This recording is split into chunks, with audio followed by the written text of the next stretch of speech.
back from vacation. Went to the Grand Canyon, saw the Hoover Dam, spent a handful of days in Las Vegas, came back with COVID. Finally get to see my super long, overgrown lawn. This thing hasn't been cut in 9 days.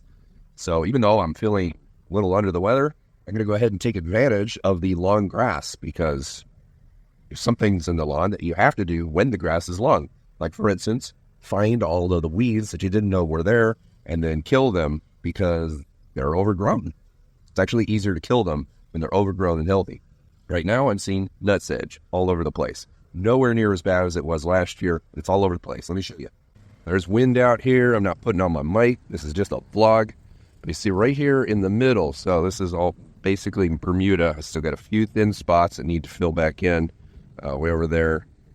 All of that is coming. But right here in the middle, I've got a nice little tuft patch of sedges. There's a sedge popping up. There's a sedge. There's a handful. And as we go all the way towards the sidewalk, there's still more all over the place here. It's pretty much contained to just this area, which is interesting. I don't know why it's just that area, but it is. I haven't combed through the buffalo grass. There might be a little bit over there. I'll have to look closely off camera. But over here next to the garden bed, I did a solid nutsedge kill, made a whole video about it a couple months ago, but we got new stuff coming up. So I'm going to have to hit this. This isn't nearly as bad as it was a couple months ago. So I think I'm starting to get it under control. And then here in the Kentucky bluegrass, there's a lot of sedges. Like an enormous infestation. Almost like I didn't do anything to this last year. It is almost overwhelming to look to see how many sedges are going. So I'm going to go ahead and kill this with halosulfuron sedge hammer. The thing is, I lent my sedge hammer to my neighbor across the street, and he's still on vacation. So what do you do in a situation like this? You know, run to the hardware store and see what they got. Here I am at my local hardware store. Gotta be safe. Got my N95 on.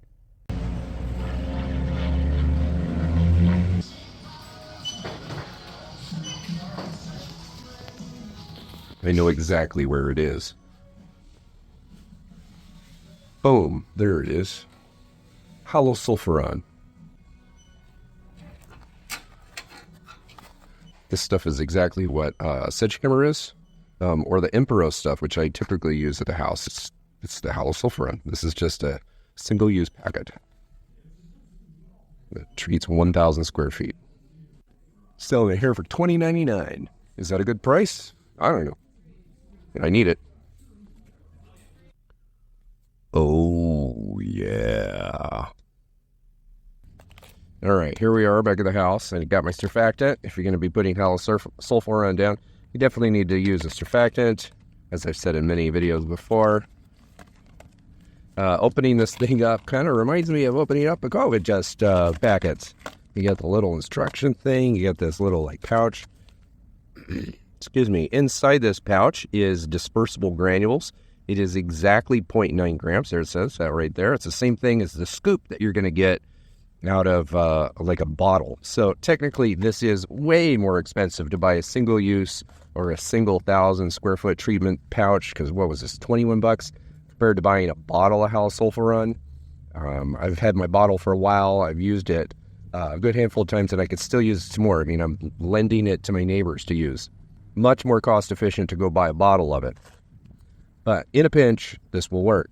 So this right here, you're going to put it in a 1 to 2 gallons. So you could put 2 gallons according to the instructions. That's just going to dilute it, so you're going to be able to cover more area, in my opinion, or go over it twice. I don't like re-walking on the stuff once I spray it down, so I'm only going to put 1 gallon of water in here. So really, I'm just going to put in half a gallon of water, and then I'm going to open up this packet with some scissors, put it in there, shake the whole thing up, add the rest of the water to get it up to a gallon, and then you're going to add roughly 2 teaspoons of surfactant. So it's less than an ounce of surfactant. So usually I don't even measure it. I just kind of like pour in just a little bit, and that's usually all it takes. I'm holding the camera. I need 2 hands to do this sort of stuff. So I'm just going to go ahead and pause it, throw it all in here, and just trust that it's happening. All right, I got my tripod out. But I do want to show you this thing. I do believe that these Ellie hose reels are amazing, but they are not indestructible. So some people say that they last a lifetime. Ellie gives them a huge guarantee on their durability. Totally, I understand this is totally unrelated to the rest of the video, but I need to use my hose. So I'm going to show this to you. I'm going to be contacting Ellie about this because it broke. This is less than 1 year old. And this little, I don't know what you would call it, but that spot right there broke. So when I turn my water on, watch, it's going to start spraying out of there.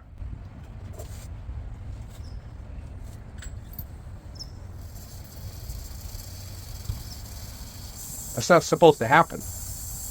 Anyway, I'm going to deal with it for now, make a mess of the ground, and fill up my thing.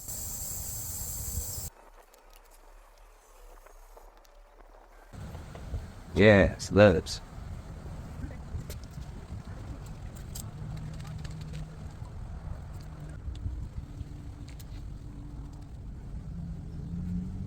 A little baggie of white powder. Nothing weird about that.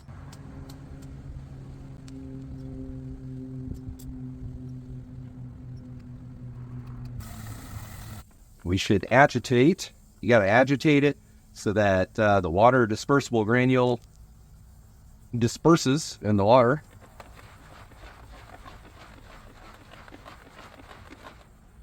Ideally, you're going to give it a few minutes for it to fully disperse. Then I'm going to open it up and add in some surfactant and mix it again, or shake it again. All right, a few minutes have passed.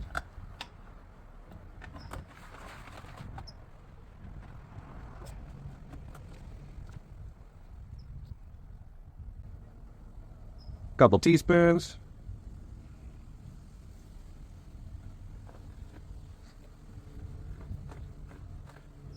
Want the herbicide to fully coat all of those leaves, so that's like almost as important as the herbicide itself.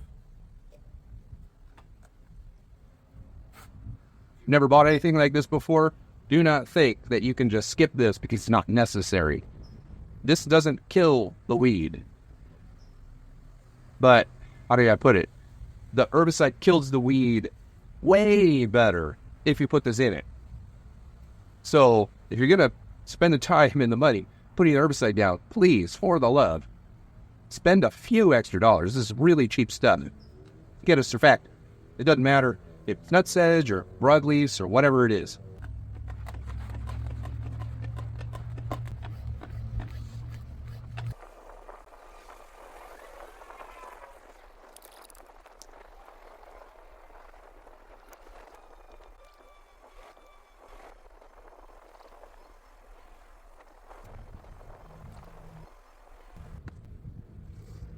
So I got a bit left, so I'm going to go through my garden beds, like the planter beds, not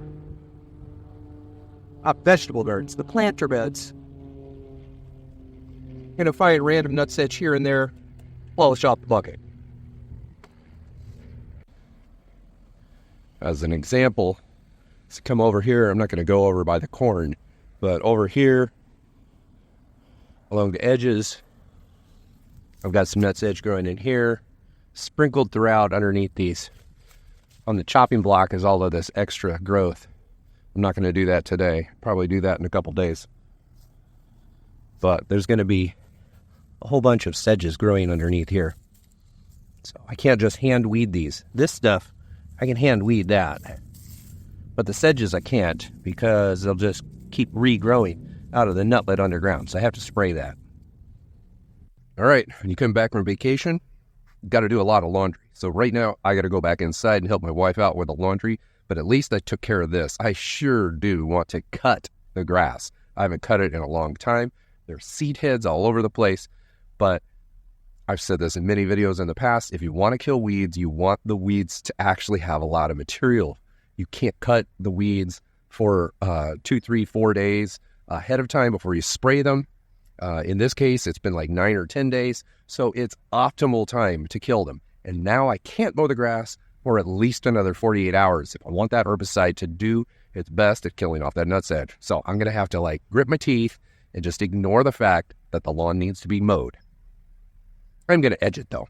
There's no nutsedge growing over the sidewalk. Take a look at this. Gross, man. Disgusting. Gets even worse. Horrible. That right there, that will not. Now, I can't stand for this. This is horrible. Horrible. I could probably use that. Maybe I'll clip it. Stick it right there in the middle. Probably, we'll see. That might be too much work. Follow along for more. I'm going to do a whole bunch of random videos like this here on the Vlogs channel. Just regular day-to-day stuff. The stuff that I got to do, but I don't really want to make or need or can make an over-the-top video about them.